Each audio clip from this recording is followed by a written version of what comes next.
Hey guys, so I got a different one for you today. Something I've never seen in my 12 years of doing this, and I figured I'd share. Now, I didn't get any of the diagnostic process on film, but I'll give you a quick recap. I got sent out to a retirement home where the kitchen was really warm. AC in the back wasn't working properly, they said. I got here, looked around, found a very large carrier package unit sitting on the ground with external ductwork. It's from 2017, looks just about brand new. I don't know exactly when it was installed, but my stage 1 compressor was froze up. Stage 2 was starting to freeze up. My evaporators mostly froze up. Yeah, I did my usual, took my temperature splits. My supply side temperature was 60. Return was about 78, and it never really changed, which was odd. But blower was going in the right direction, had proper airflow, filters were nice and clean, yada yada yada. I didn't attach gauges, of course, because again my evaporators froze up, and without proper airflow there's no need to attach your gauges. So let me open this top panel up and show you guys what I found here. It's a little nuts to me. Hope you enjoy it. Alright guys, here's our unit. Now the ductwork is slightly confusing.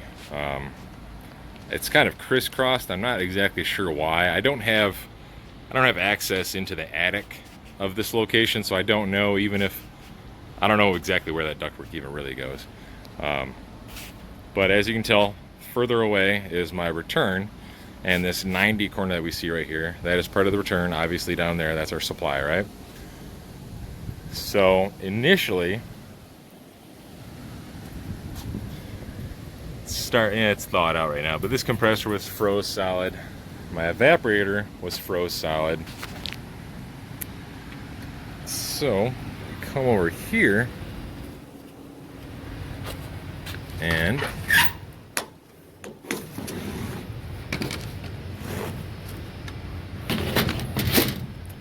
there we go. Now, I'm not sure how long you guys have been in the industry, but your ductwork, which again, show you right here, probably already know what I'm leading into, but look right down there, there is no hole for the ductwork. Now there is a panel that you can remove, but they have the ductwork fastened to this panel right here. This panel right here, you just take it right out, and you just attach your ductwork from there. But this panel is screwed in place from the factory, so I can't pull that panel out. I can't pull that panel with the ductwork in place, so the only other option is to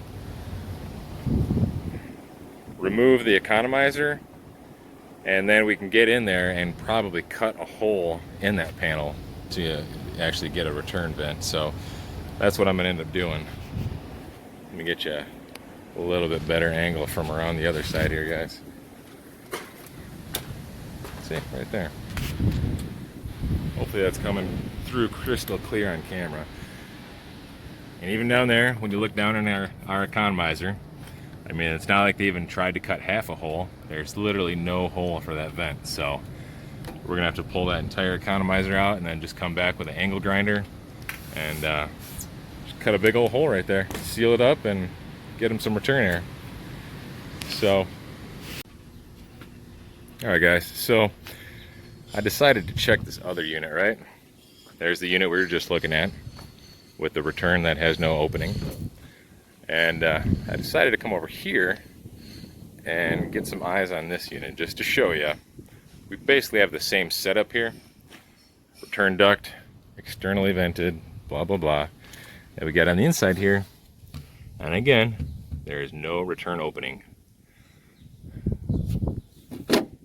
Filters are nice and clean though. I don't have to replace those. That's cool. But yeah, so we're gonna have to do the same thing on this one. Remove that entire economizer, and Or maybe we'll just pop that duct off and remove that panel, but I don't know. I'll have to think about it, see which is easier. Just pulling that economizer out and then cutting a hole, or taking apart that ductwork and trying to put it back together might be kind of a pain. So yeah, we'll figure that out later. But once we do that and return proper airflow, then we'll have to see if these compressors still work, and see if you know, if they still want to pump after 2 or 3 years of pumping liquid for the most part. The manager thinks these were installed about 2 or 3 years ago. She's not exactly sure of the date, but she did say that they never seemed to work properly, and right there is the reason why.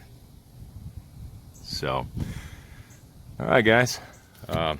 Yeah, moral of the story here: they do not make ductless package units. Okay, so don't let anybody tell you they do. If somebody says a package unit doesn't need ducts hooked up to it because it's ductless, they're lying. All right. Hope you enjoy this, guys. Like and subscribe, and we'll see you on the next adventure. All right.